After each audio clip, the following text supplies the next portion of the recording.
All right, so we're going to talk about the credit rating for Domino's liquidity and solvency ratios. Domino's liquidity and solvency ratios indicate areas of concern regarding a company's credit worthiness. Its current ratio remains stable around 1.46 to 1.49 in 2018 to 2022, reflecting an adequate ability to meet short-term obligations. However, the quick ratio is consistently below 1, suggesting reliance on inventory to cover liabilities. The cash ratio, which measures the most assets, is significantly low, peaking at 0.42 in 2019, but also declining to 0.21 in 2022.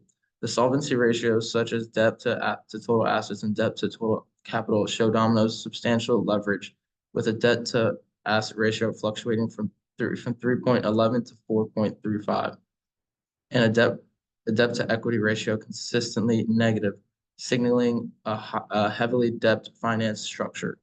This high leverage combined with EBIT, interest, and fixed charge coverage ratios in the negatives highlights potential difficulty in covering interest expenses and fixed charges, threatening long-term credit stability. In contrast, Papa John's liquidity and solvency ratios present a mixed but slightly less concerning picture. The current ratio is notably higher than Domino's, averaging above three from 2018 to 2023, which shows a stronger short-term financial position. However, the quick and cash ratios reveal weaker liquidity when excluding inventory. Solvency ratios, moving solvency ratios. Second, I had switched over to Papa John's. Okay, Papa John's, averaging above three from 2018 to 2023, which shows a stronger short-term financial position. However, the quick and cash ratio reveal weaker liquidity when excluding inventory. Solvency ratios indicate moderate leverage, with debt to total assets ranging from 1.01 to 1.51, and the debt to total capital ratio remaining below 1.47 in the recent years. Papa John's coverage ratios are either negative or unavailable, underscoring the potential challenges in managing interest expenses. To improve their credit worthiness, both companies should focus on reducing leverage, increasing liquidity, and improving interest coverage metrics to ensure sustainable financial position performance. And now moving on to Z-score, the Papa John's Z-score. It reflects a significant improvement in its financial health and credit worthiness over the 5-year period, starting at a concerning negative 1.44 in 2018 and a negative 2.44 in 2019. The Z-score progressively rises and reaching to a 6.44 in 2023. This trend demonstrates a turnaround from financial distress to a highly stable position. Key drivers of this improvement include stronger EBIT to total assets, which increased from 0.45 in 2020 to 2.10 by 2023, and better retained earnings to total capital, which shifted from a negative to 1.33 in the final year. However, the working capital to total asset ratio remains a challenge, fluctuating between a negative 0.38 and a 0.07, indicating that liquidity management should be focused for sustained growth and stability. For Domino's Z-score, on the other hand, indicates declining credit worthiness, starting at 1.38 in 2018 and dropping to a 0.085 in 2023. The deterioration can be attributed to persistently negative retained earnings to total capital, declining from a negative 7.50 in 2018 to a negative 6.97 in 2023, and stagnant EBIT to total assets, which remained relatively steady but did not improve significantly.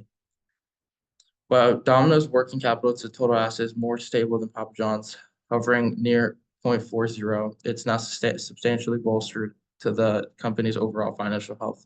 To improve the credit worthiness, Domino's must address its high leverage and improve profitability and focus on retained earnings. Strategic debt reduction and operational efficiency could play a pivotal role in reversing and declining these trends and improving a long-term stability. Finally, for the credit rating, the overall score for Domino's. Domino's faces considerable challenges in maintaining its credit worthiness, as reflected in its declining Z-score, which dropped from a 1.38 in 2018 to a 0.85 in 2023. The company's liquidity ratios, while relatively stable, are weaker than Papa John's, with the current ratio consistently near 1.5 and cash ratios below 0.5, indicating constrained short-term abilities or liquidity, high leverage of evidenced by debt to total assets ratios consistently above a 3, and negative return earnings to total capital highlight the risk of related to reliance to debt financing. Additionally, negative interest and fixed charge coverage ratios difficulties in the meeting interest obligations, raising concerns about long-term solvency. While operational performance remains steady, Domino's must address its debt and burden profitability metrics to improve its credit rating. Its overall score would likely fall into a non-investment grade or speculative category, as these areas need to be significantly improved. Moving to Papa John's, it demonstrates a significant improvement in its credit worthiness over the analysis period. The Z-score progression from a negative 0.144 in 2018 to a robust 6.44 in 2023 is a remarkable turnaround. Liquidity metrics, including the current ratio above 3, suggest that a short-term strong financial health. However, weaknesses in quick and cash ratios combined with lingering negative debt to equity ratios indicate ongoing challenges in capital structure, liquidity management, and the absence of consistent interest coverage ratios is a notable risk. Nonetheless, the steady improvement in EBIT and total assets and retained earnings underscores the strengthening the operational financial foundation. Overall, Papa John's would likely achieve a credit rating of an investment grade category with continued efforts to stabilize